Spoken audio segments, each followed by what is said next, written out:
Well, I'm going to incorporate some new information about the improvement of the efficiency of sampling design. This talk has been summarized by Pelayo, Acevedo, and also for me. And I will review some points that probably we have commented previously, but also will incorporate new information about it. What we saw is that we need to perform the design to have a good idea of the process that we want to study from ecological, epidemiological, or socioeconomical approach. Also, as Massimo commented, it's important to have the motivation, what the sector that could be implicated in relation with the interaction between humans and wildlife, like those related with environmental, agricultural, health factors that are really important and also are within the framework, the legal framework in Europe or in other parts of the world. At the end, the idea is to consider the integrated wildlife monitoring, considering the term of integrating not only the wildlife population approach, but also those related, for example, with the conflicts, okay, or for example, the health of the animals or the humans, etc. What we used to call about the One Health approach probably are really interesting in our case. Um, Also, we can also consider that probably depending of the objective, we can try to looking for different approach, like considering the temporal or spatial trends, also to identify identify or also evaluate the cause to try to get action to do an early detection, for example, the main threats related with biodiversity, agriculture, animal health, human well-being, or others. In this case, it's really important, as Thomas commented, the part of the perceptions, the management, and also the species that could be integrated, not only the main parameters related with wildlife population, but probably others that could be interesting about mortality, productivity, etc. That will be really interesting from a monitoring program. We have seen that we need this adaptive approach, not only for our question or interest, also within the monitoring program. This is important because sometimes, or most of the time, we cannot translate the protocols for other areas because there are specific local contexts that are really important to be considered, and we have to adapt this one. So, like is the spatial resolution, the spatial range, the time resolution, but also to consider other points that are specific related with precision, representativity, or other objective variables in our program. But this is only some comments. We have talked something about it, but I think it's important to remark this point about the difference between population density. Most of you are wildlife biologists with a great experience, so probably I'm not going to say nothing for most of you, but the idea is important with this point because with the population density, we can estimate the population for area unit. This is really important because this means that probably we can use different methodologies and after to get figures that can be more or less comparable between the methodologies.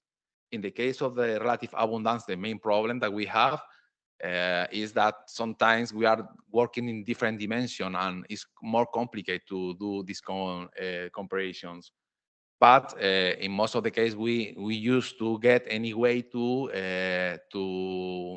do a factor or a scale factor to transform this information probably in density or something very similar to density values. So in this case, we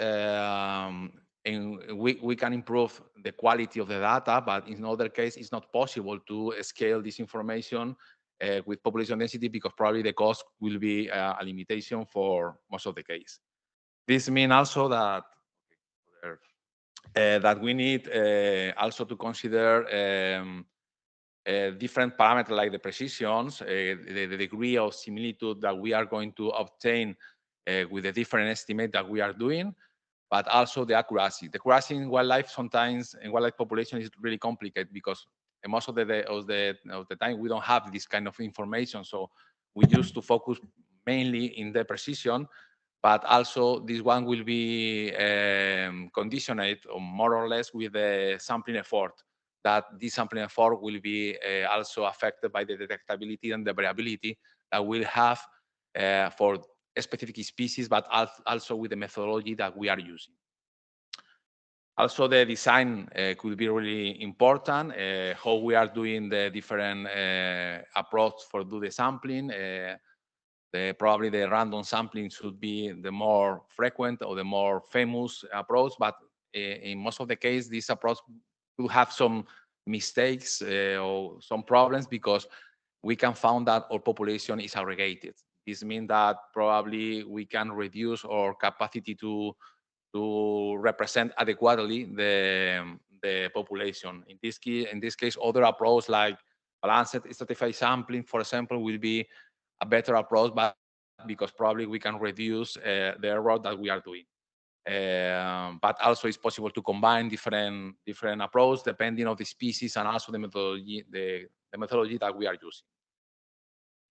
With stratification, sometimes we can obtain the possibility to increase the precision. That is an advantage. Also, in some case, some areas used to be small areas with that in a random sampling probably we can lose, but if we know previously, we can focus also to incorporate this kind of areas in our design.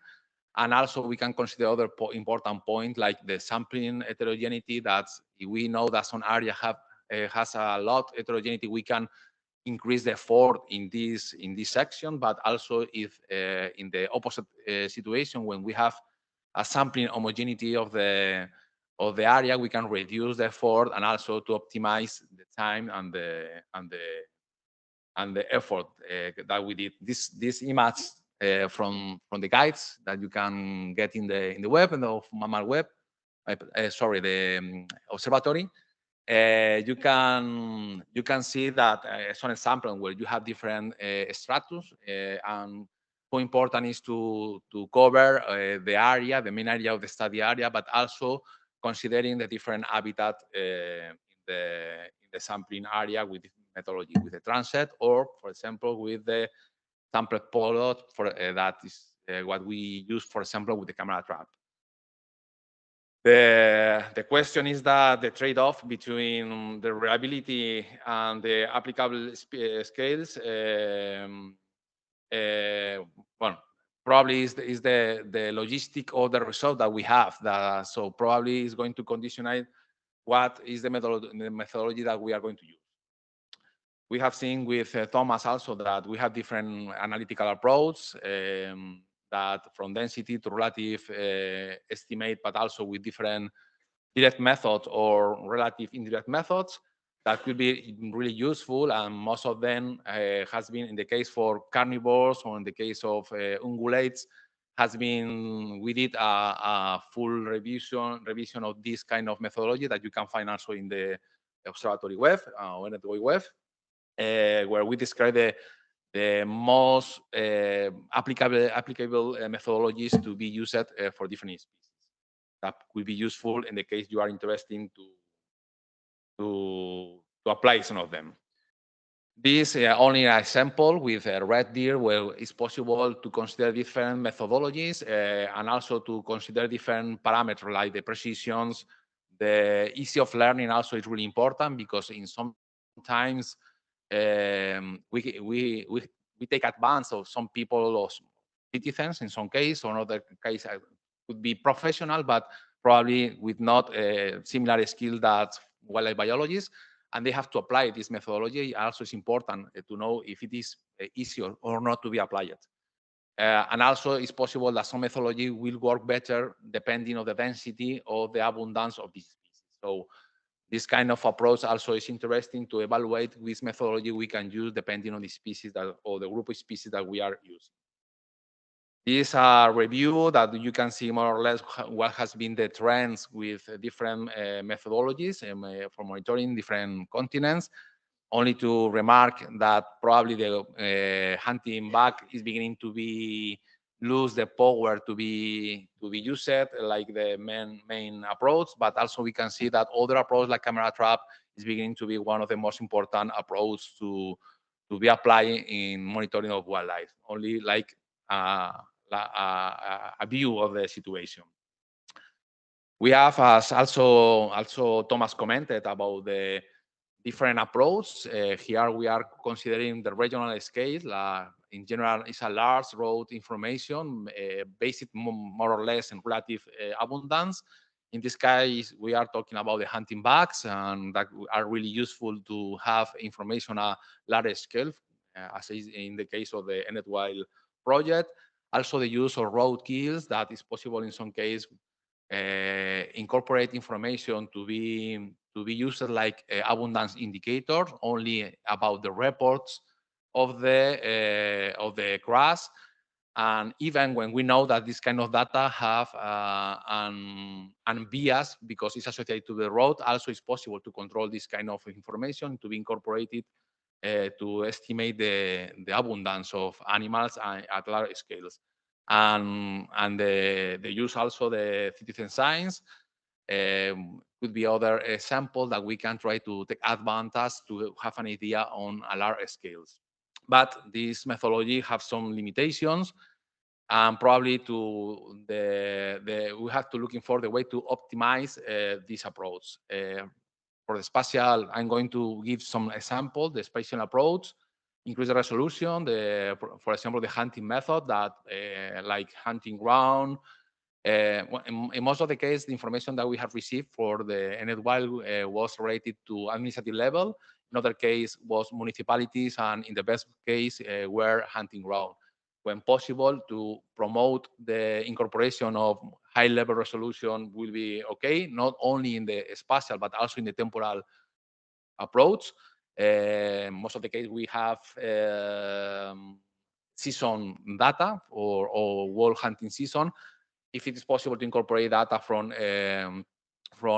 daily events, will be better, not only because we increase the temporal resolution, also because in this case, probably we are going to incorporate other quality information. For example, the number of animals has been shown during the event, or other effort indicator that will be really useful to calibrate the models. In the case of citizen science, also to increase the coverage. In the case of Mammalia, was really successful to incorporate data from the Balkan areas, for example, that we don't have a lot of information in GBIF, and was a good approach to increase the information. And also the important point is to looking for a way to reduce the data transfer times. In general, we have a big delay with this kind of data. There is a way to optimize this information, 1, 2 years, 3 years in some case. So it's important to have an adaptive approach to incorporate a more higher resolution or increase the speed to transfer the data and to be used in a monitoring program to take decisions. And in the case of road kills, we have the problem that in most of the case, the information that the people is reporting or the authorities are big animals. That probably is a taxonomic mistake or bias that we should to improve. And finally, that probably we will talk in different talk is the data accessibility. That is other important issue that probably we don't get quality data because the accessibility of the data is not the correct one. But I'm not going to comment a lot about this one. One possibility also to improve or to do this optimization is also to incorporate analytical advances. This means, for example, to incorporate bioregions in the data analysis, spatial autocorrelation or temporal autocorrelation if needed, or other Bayesian approach also to incorporate to improve the data models. At the observatorial level, this is more accurate. Probably here we can obtain population density. It's not possible to cover all the continental scale, but we can select different areas to incorporate this information. using probably harmonizing approach that should be comparable between them to increase the precision of this data, but also considering all the eco-geographic condition of different species. As Thomas commented, it's important where, how many, the representativity of this data, and also to looking for a way to optimize the individuals and the species detection of these different species. To improve the data, we can use different tools, like use improvements on the way to incorporate or to increase the repeatability, but also the quality of the data. The use of species recognition could be a way, for example, with artificial intelligence, a way to reduce the workload from different research to monitoring area. The generation of the trajectories also in artificial intelligence is also important, or the measuring of distance in automatic way probably can reduce, therefore increase the quality of the data. As we have the analytical advances and also the analytical technology advances, we have seen that it's possible a way to optimize our methodologies. We have also the possibility to incorporate the integration method. This in two different levels. The first one is to consider that probably previous effort to monitoring the wildlife could be, it's important to be considered also that this information is important. We should not modify previous monitoring system if we don't have a way to compare with previous one with a new one. That is a typical mistake. We have a new methodology, and this methodology is the best one, and we have to modify all the system. Also, don't reject the potentiality that previous data have, but probably now with new statistical framework, it's possible to incorporate this information using integrated model that we will give you some examples. So I think it's important also to consider these points. This is an example. What you can see here, no sé si te, bueno, that's okay. No, don't worry. What we have here is the camera, the points, the dots are camera traps in this area, and the other is information related to hunting bags, more or less. And what this different model within a Bayesian approach is incorporating both approaches to generate new predictors. What you can see that depending, you have also in the B panel, how the detectability of different species is very different and has been possible to be avoided. This means that from otters to deers that probably you can find in the 80% of the squares is possible to be modulated. And especially what you can see, probably the results are not very different using one methodology, the other methodology, but what you are getting is to increase or to reduce the variability of the estimates. This is important because in this way we will get to follow and to identify the potential change in the population over the time. And this is really important in monitoring us. So probably sometimes you can see some little change also associated. If you compare the harvest data in the map, you can see one pattern, the camera map, you can see other different pattern. And in most of the case, the integrated model, you get to incorporate information from both modelizations, okay? And this probably increase the resolution of the data and is a way to improve our capacity to incorporate this information. So this is new approach that had the advantage that we are considering raw data, but also high quality data. And this approach will give us the opportunity to mapping in different at different scales what is happening with the wildlife population of different species.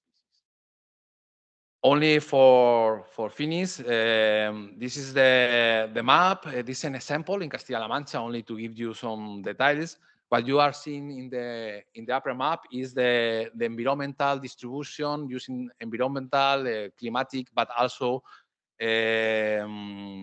habitat variables, where you can stratify to generate different areas in this region. In the other map, what you have is also a stratification, but also based into different indicators. Is about the population, the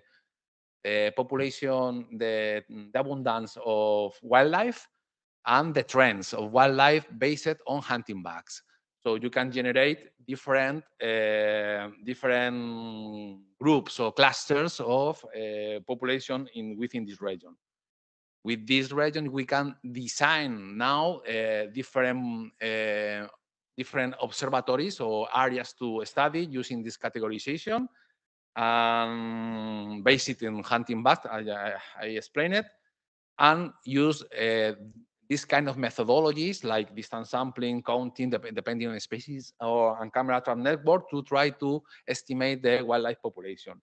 And finally, we get for different stratus, but also different cluster, information of the density of the animals. Probably now the next step could be to use the integration model to incorporate the hunting bag and also the camera trap approach or the density estimation to generate more sophisticated data or models associated to this kind of approach. This only example. Probably in other areas of Europe will have other different approach that will be work correctly, but more or less it's only one example that how to incorporate this kind of different approaches. And well, I don't know if you have any other question or.